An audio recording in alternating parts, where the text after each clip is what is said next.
Welcome to the Speaking Podcast. You can find all our episodes on speakingpodcast.com. We're also on BitChute and YouTube, and you'll find the links in the podcast description. I forward a podcast, the Awakening Podcast, Meditation Podcast, Learn Polish Podcast, and the Crypto Podcast, and all can be found on roycon.com. Today, please welcome my guest, Edwin Carrion. Good morning, everyone. How are you? Very well. And I suppose you might let the audience know, who's Edwin? That's right, Edwin Carrion. Who is Edwin Carrion? And that's a question I have to ask myself. And every time I answer these questions when they ask me, I have to be very transparent and honest.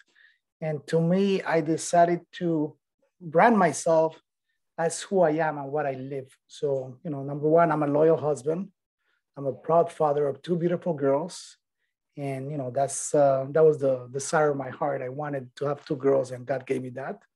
I'm a United States Marine, which is some pride that I carry on for the rest of my life, becoming a United States Marine, an entrepreneur, and a God-made millionaire. And I very emphasize into God-made millionaire because I always used to say self-made millionaire, but I decided to change the title because I realized that I didn't make myself a millionaire. God made me a millionaire. And last but not least, an investor and a mentor.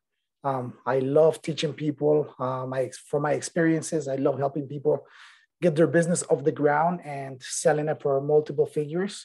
I'm also the founder of several multi-million-dollar companies, and I specialize in real estate development, transportation and logistics, investment, and business education and consulting. So that's who I am.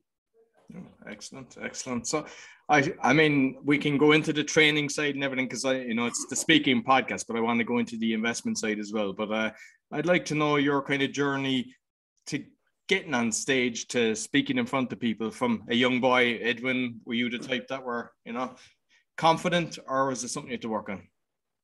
Oh, it's something that I have to really work on. A lot of people think I'm very outgoing and just not shy at all. But I always tell my wife, and I'm an introvert, I have to push myself, like get out of my comfort zone and push myself to be the outgoing person that everybody sees, to be the Edwin that everybody sees. And it's hard sometimes because I tend to notice myself when I'm in a large crowd that I'm like on a corner or maybe like not trying to talk to people. So then I'm like, hey, go out there, introduce yourself, talk to people, open up. And, growing up, again, one of the biggest things I think it held me back a lot from being who I am. It was that I was fortunate enough that my mother worked very hard being raised by a single mom to put me into private schools. And I lacked the self-confidence going to private school because a lot of the kids that I used to hang around with, come from wealthy parents. So, and I was in the other spectrum. So kind of that put me on the side of not being sure enough of myself. Okay. And I know you mentioned you were a Marine, and the last episode that I just put up, he was actually in the Navy and then went to the military, the UK. And what I've noticed is that anybody that works in the military, they tend to be very systemized. They're very good business people. And you might tell me about your journey, because I know you got promoted at an early stage as well while you're in the Marines. You might just talk a little bit about that. Well, yes, I actually got to the rank of sergeant, which is an E4, in 2 years and 2 months. If I would have got promoted in 2 years exactly, in the 24 months, I would have beaten the all-time Marine Corps record of picking up rank the fastest. Very good. And did you find it helped you being kind of systemized? And because I mean, obviously, it ain't easy to have a few multi-million-pound companies. Do you credit that to being in the Navy or in the Marines? The Marines. Part of it I do, but part of it becomes more from like a failure that I had in the past, and that failure came. I was able to grow a company really, really fast.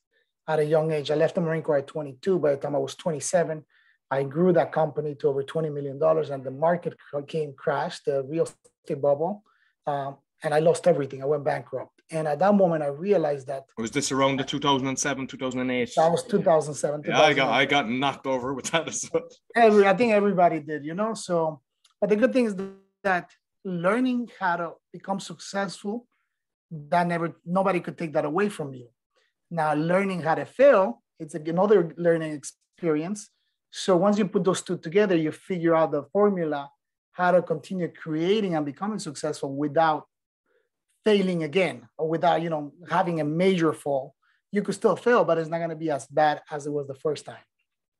And because I know a lot of people all over the world. I have friends, Ireland, England, and the US that have lost everything. And I suppose there's the mindset as well, because some people, they're just afraid to start building again. What kind of advice could you give to people to kind of overcome that fear? The fear, again, one of the biggest lessons that I teach all my students and everybody that I speak to is that, you mentioned the mindset. Everybody has a mindset and a threshold on their mindset right now. So if you're a business owner, or you're somebody that works for, you're an employee and you make $100,000 a year, that's your mindset today. So if I was to take all of that away from you, in no time, you will get back to the $100,000, because that mindset.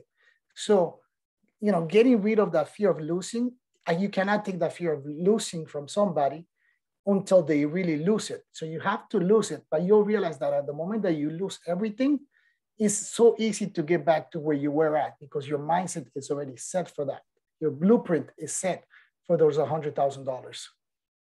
And you mentioned at the start, kind of your priorities in life, being a devoted husband and loving your two daughters. And to me, family is everything as well. Do you think by going through such a transition as well, that money is great, it allows you to get different things, but to actually appreciate the smaller things in life and the things that are most important, which is family?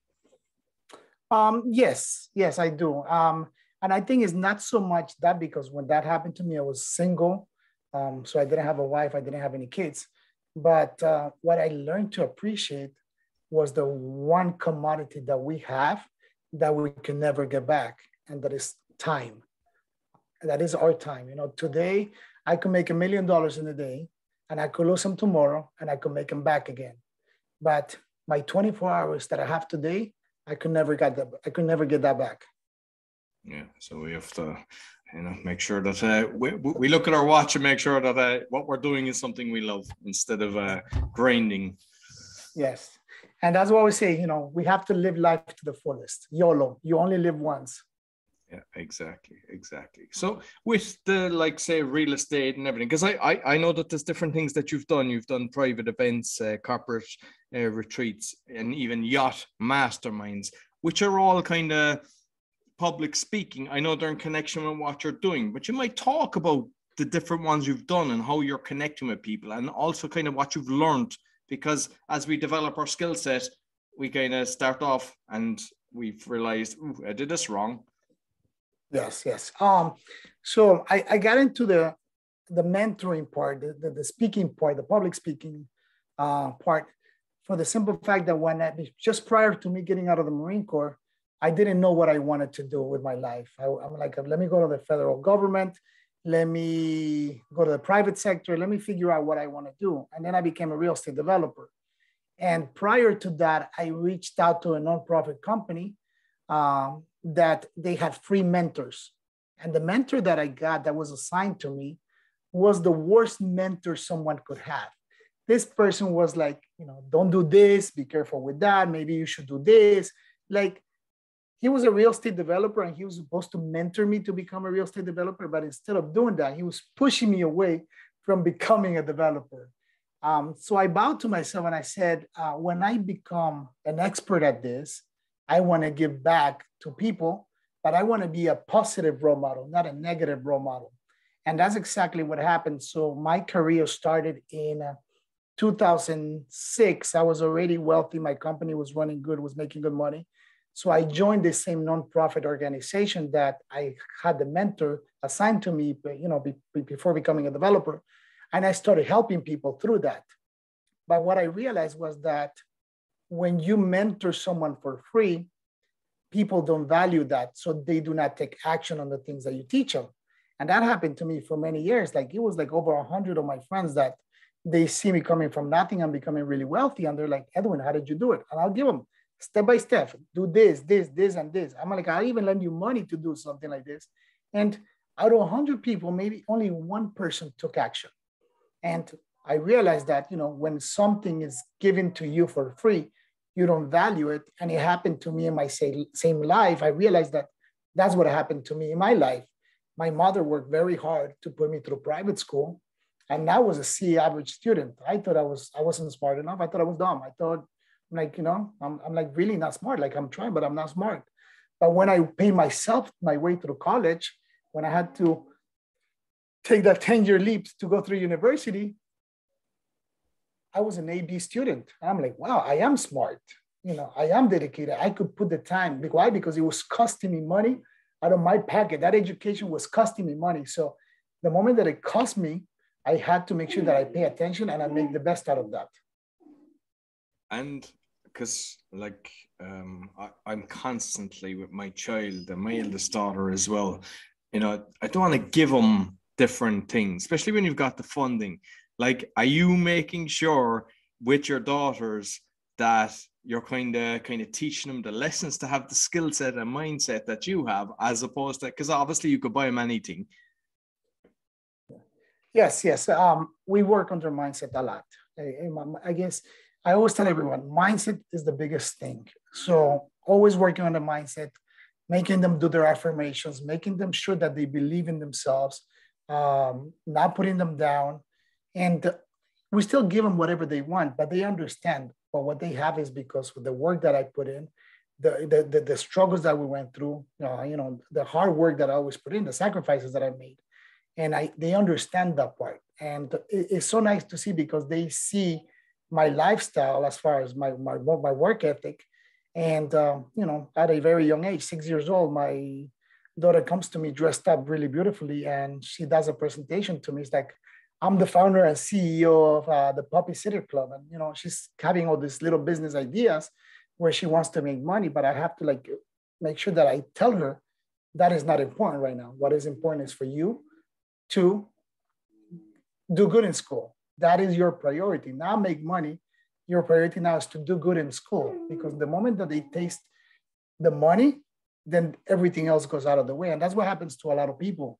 A lot of young people, especially the moment that they start working and they start making 10, 15, 20, $30 an hour, they get hooked on the money and they forget about the rest, which is the most important, is gaining that experience to become very successful as you progress in life. Yeah, no, definitely. And with the real estate, because as I mentioned, I got kicked over as well. And what would you advise people regarding the loan to value? Because I had one property in Ireland that was worth 400,000 euro and it dropped to 125,000 euro. You wouldn't expect something to drop so much. And I know a lot of friends that were involved in real estate, and they're going down different angles now. They're just kind of saying, what do you tell people regarding, because there is advantages to borrowing, that you can actually do a lot more, but nobody kind of knows what's happening in the markets. Something could change overnight. That is correct. And that's what happened to me. In order for me to grow that fast, I had to overextend. I had to borrow so much. So when I realized I was extremely overextended, so the moment that the market crashed, all the banks, all the money that I had coming in, they stopped funding, meaning that I didn't have any more cash flow to continue paying for those properties. And that's why I went bankrupt. So from there on, I got really scared of borrowing money, and everything that I did was cash. But only cash takes you so far, because there comes to a point that you want to keep growing. But if you don't have enough cash, then you can't continue growing. So there's two lessons that I learned. Number one, it's okay to have debt, but as long as the debt is manageable, meaning that you don't want to be over leveraged. You want to be no more than 30% of debt in whatever you have in your whole net worth. And the reason you have that small debt is to leverage so you're able to continue growing your wealth. But in case something were to happen, like you mentioned right now, you had a property that was worth 400,000 euros and went down to 100,000 euros. If you were leveraged $400,000, and when that drop comes, you freak out because maybe you can't afford to continue paying or things change. But if you only have a 30% leverage, when that drop comes down, to you is not a big deal because you have a lot of equity in it. So meaning that your loss is very minimal and you could hold on to that until the next cycle because, real estate, just like stocks, like anything else in life, is up and down, an up and down cycle. And every time it comes down, the next time it goes back up, it goes higher. The next time it comes down, the next time it goes back up higher. So if you're able to withstand the downturn, the upturn is going to be amazing. No, absolutely. And I know that from that moment, I've never used a credit card ever again. I don't buy, I've no debts or anything. And like, I remember I was heavily involved in different kind of property. I had loads of property stuff, loads of investments. I was kind of CEO of about 10 companies, all doing real estate and everything. But prior to that in Ireland, I remember there was people encouraging people to get loads of credit cards, to get as much money as they could, pay one debt off, and then use that money then to buy your first house. Yes, that's still today. That's one of the techniques that a lot of real estate gurus, investors that want to teach people how to become real estate people. That's how they get them locked in by, tricking them into getting all these credit cards and getting into all this debt instead of teaching them the right way, which to me, the right way is, again, if you don't have the capital, find a partner that has the capital that is not borrowing the capital, meaning find an investor that will work with you, because that investor, when the downturn comes and you're facing hardships, he's going to be around because, he's looking out for the best interest of you as the real estate investor and him because he has his money tied up on the project. When you go to a bank and when you go to a credit card company, they don't care. They're corporations. They want their money back. And just for those that didn't get caught up in this, I know it was all orchestrated because my other podcast is exposing fraud and corruption and everything. They turned off the tap all around the world. And I was even on interest only on a lot of my properties, and they even stopped that. So they said it must be repayment. So I was getting cash positive on a lot of properties. That then meant I was losing money. So I even couldn't even sell them because they dropped below the value of actually what the debt was. And I know that was the same with loads of people around the world. It was an unfortunate thing, but, things happen. You learn your lessons and you move forward. No, and I love your positive attitude, because at the end of the day, you can't be, I think it's the best blessing that happened to me because I had a different mindset then. And, I don't think I was appreciating life. I mean, obviously I was enjoying life, but I value different things in life now from the last 8 years or whatever it is, totally different. And I think it was probably a blessing because I was planning on finishing one big block, going on to the next one, which would have been probably, we finished nearly 30 units. Next one would have been probably 100 units. And, and it was like, what are you chasing all this for? So, yeah. Yes. And like you mentioned, because I had different investors as well that are that were kind of silent investors. So maybe you might just give a few tips to people that are trying to get into that. I mean, obviously, I know they can reach out to yourself, but if they're thinking that they enjoy the real estate, maybe I encourage people to read a load of books. I don't know what's your kind of starting process. You might talk about that as well, where you kind of tell people how to dribble in. Yes. As far as real estate, I'm very into real estate development. I'm not a wholesaler. I'm not a flipper. So my advice to everybody is I like to build something from the ground up, whether it's a real estate project or whether it's a business. I'm an innovator. I like to do something different, something new. But it's a good business. Every business works. And I mean, you mentioned you were an owner in over 10 businesses. You know that every business works. It's just how you make it and how you set it up is what makes the success of that business. Yeah, and I mean, I'm not sure how you look at the different projects you get now, but I know that I look at not thinking, oh, this land is X, it's going to cost me Y to build. I kind of look at it to kind of, if something goes wrong and you have to get out in the morning, what's the true value, not what's the inflated value. Exactly. Yes. Yeah. That's one of the things that you always have to do. You have to do your due diligence. And to me, I work just this, like you said, work backwards. Why can I sell it for? What's going to be my cost? And what is the worst case scenario? Because you always want to kind of look at the worst case scenario. And is the worst case scenario going to hurt me? Or am I going to be able to sustain it while we have that worst case scenario? And if you're okay with taking that risk on that, because everybody has a different risk tolerance. Maybe, for you, your worst case scenario is losing 10%.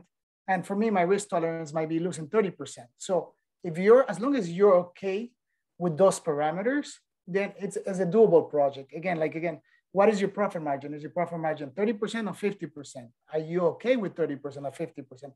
Me personally, I wouldn't do a project unless I'm getting 100% return on my investment.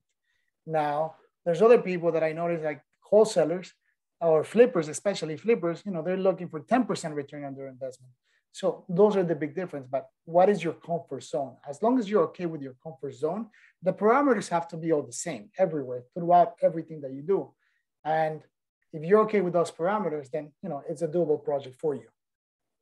Excellent. And I know you're a coach as well. Is it a one-on-one coaching you do, or are you doing group coaching? For real estate development, I do one-on-one coaching. And the reason I like to do one-on-one coaching for real estate development, because it's very custom. I have people that are realtors. So if you're a realtor and you want me to teach you how to become a real estate developer, I don't invest a lot of time teaching you how to find properties, because you're a realtor. You know how to find properties. You know how to search for properties. If you're a contractor, I don't invest a lot of time teaching you the construction part of the business.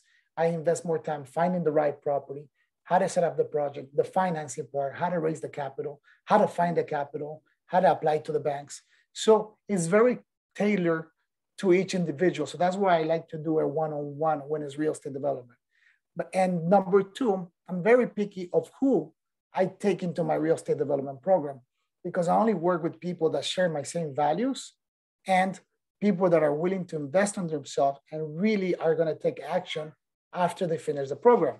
And the last thing that I do, the reason I'm very picky on that, is because at the end of the program, I invest my own capital with them on development projects. Very good, very good. And that's so when you question, do I do group or individual? That's my individual program. On the group program, what I do is I teach people. Again, I have different workshops, I have different mentorship programs, but normally what I teach people is, I always call it how to live life to the fullest, how to have a balanced life. Just like you mentioned a minute ago, your priorities 8 years ago were totally different.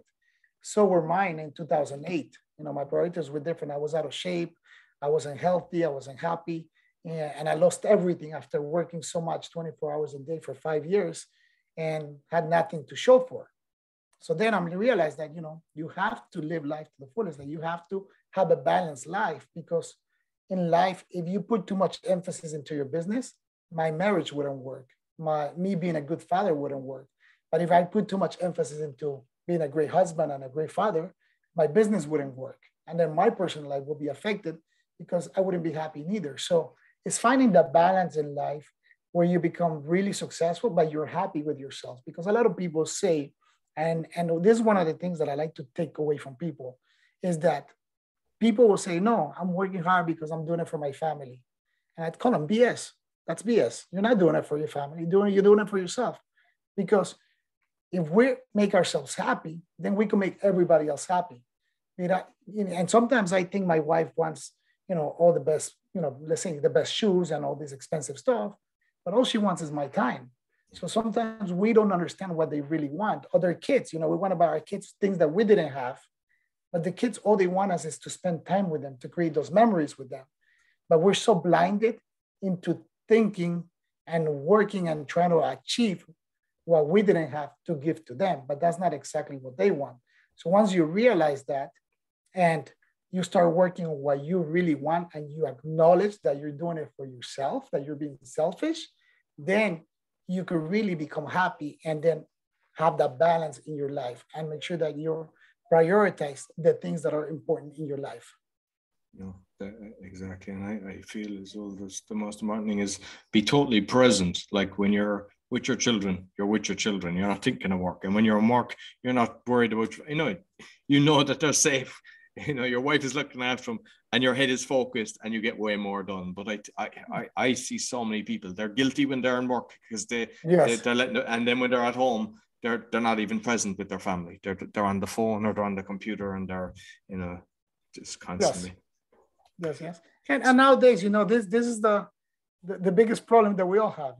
It's constantly going off, it's constantly showing notifications, it's constantly doing something. So it's, learning how to put that away for a little bit. I mean, it could be 30 minutes, so like that you're present, like you mentioned. Yeah, and the same with the meals and everything. Don't have a phone near you. Yes. And there's times you think you need it, but the reality is you feel so much less stressed when you don't have a phone near you. Yes.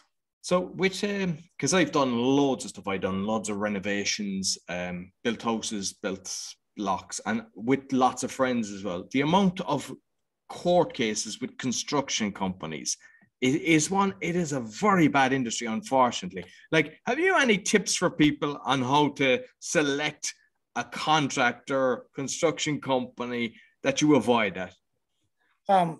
One thing that I learned that in school, because I went to the University for Business and Construction Management.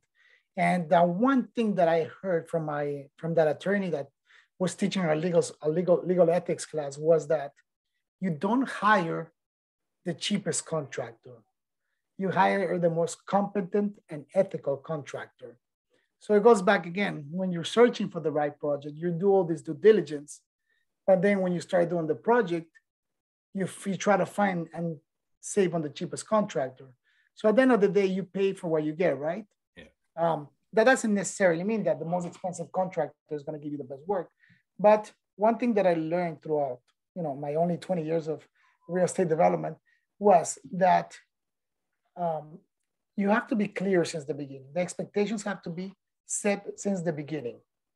And what I mean by expectations set since the beginning, the contractor is going to tell you, I'm going to do A, Y, and B. I mean, A through C. And then you tell them, I want A through C. But a lot of times, there's little things that you expect as an owner to be done. For example, have the site clean every day, and you just assume that that's going to happen, but that's not in writing.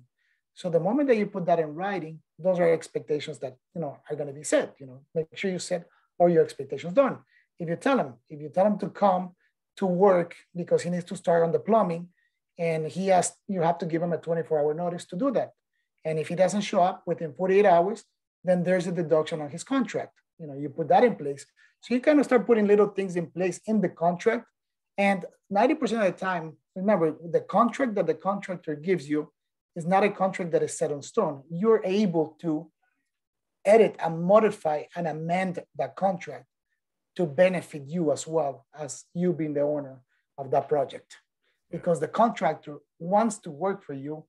He needs you more than you need him. Absolutely. And what I found, and this is more for people doing kind of the renovations and stuff, but what I found is, like you mentioned about the cleaning up, that when I went around, because I would check out their work and everything, and anybody that had like the blanket down, had their stuff clean and cleaned up every day after their work, they were the better guys. The guys that were all over the place, just tools everywhere, you just stay away from them. And they tend to be the cheaper guys, but what they do is they'll take most of the money and then they'll disappear, and you'll be chasing them for them. Yes. And they disappear because since they spend the money, they don't have money management. They take the money to try to finish the job prior. So now they have to look for another job to get money to finish the next job, and so on, so on. It becomes just like a big domino effect that happens. And, to me, when I had to do contracting for a little bit after I went bankrupt, that's one of the things that I used to tell all my clients from the beginning. My expectations, hey, I am not the cheapest, but I'm the most educated, and I know how to create a project successfully. And I will get hired just because of that, because I showed them the value, meaning that 90% of the contractors are not educated. And unfortunately, that is the industry. They come from either graduating high school, learning how to do construction. But if you're an educated person, you have systems in place, and you're more organized. So what you want, especially in a construction project, it's organization, because you're dealing with so many different trades, so many different people. You want organization in your projects. No, absolutely. And just finally, because I always like to know about kind of promoting yourself through social media. I believe you've got is it Instagram? Yeah, you've 128,000. That's a massive Instagram fan. So when you're promoting yourself, are you promoting Edwin, or do you have like the coaching on one kind of website and different things, and you have the real estate in another, or are you as one kind of group and they kind of choose then? No, I promote Edwin. I'm the brand, I'm the face. I want people that follow me because they share the same values in common, meaning that, the people that I personally follow on Instagram is people that I see myself wanting to be like. So if I follow, a bunch of single guys that are partying every time, my marriage is going to go bad because my head is going to start going, that's what I want. I want to go here. I want to party here. I want to be with all these girls. I want to do that, but that's not. I follow people that have been married for 20, 30 years, 40 years, because that's where I want to get to with my marriage. The same thing in business. I follow real estate developers that are very successful, but not only successful, but I follow that they share the values. They're Christians. They have a way to give back to people. They have a way to help people. And the reason I started investing in my own students was I looked at all these real estate programs and all these other people. And even myself, I invested a few years back into this commercial course. I'm not going to say the name of the person, but, it was very expensive. It was like $30,000 for the program. When I invested in myself, he's like, we're going to work with you. We're going to help you get commercial deals and this and that, because I have always been in the residential market. But once it came time to really prove that you're able to do that, it was all a business. It was only selling, and there was no support. So that's why I said, I'm going to change this whole thing, because a lot of people, a lot of mentors, they don't believe in what they teach. And that's the reason they don't invest with their students, because they do not believe in what they teach. So to me, I figure, if I'm teaching you how to become successful, if I'm teaching you everything that I did to become successful, and if you follow everything the way that I teach you, you're going to be successful. So why wouldn't I invest my own money with you? There's no reason why I wouldn't do that, right? Yeah. So I started doing that. So I realized, instead of promoting a company, instead of promoting something else, I have to promote myself. I promote myself because I want people to see the lifestyle. I want people to see who I am, who I really am. And, I'm a family guy. I'm a godly guy. I spend a lot of time. I do the things that I do. I enjoy my fancy cars. I enjoy traveling, but I work. And how am I able to manage all these companies, all these 4 companies, and still do everything else? So when people see that, that's what they want. And if you want that, then I could help you get there.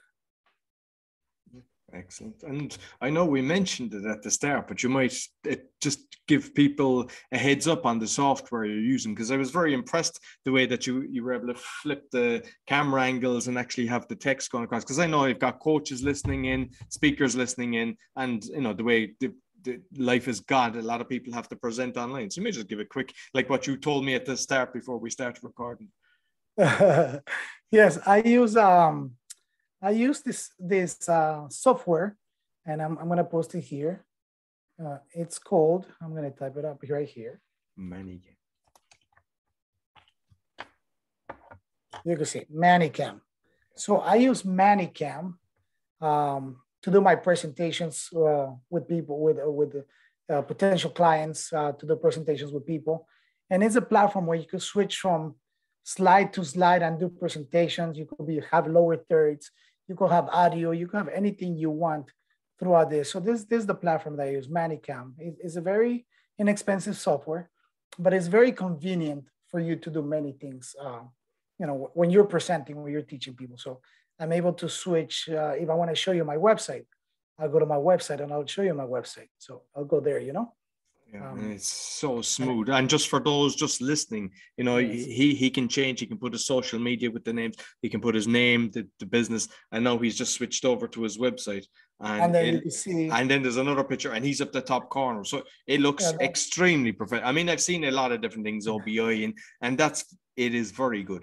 I'm definitely going to check that out. Family right there. So the transition is good. So you can have different slides with a bunch of different pictures. So like that, you choose the one that you want to talk to about.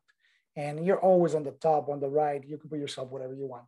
You can have multiple presenters as well. So, if we're doing a conference where we have multiple presenters, you could put the different presenters in each corner and everything else, just like in Zoom, more or less.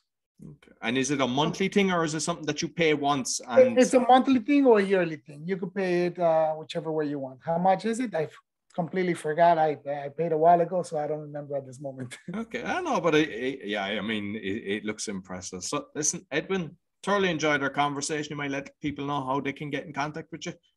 Yes, sir. The best thing is follow me in social media, Facebook, Instagram, LinkedIn, Edwin Carrion 78, or just go to my website, edwincarrion.com. Send me a message, send me an email.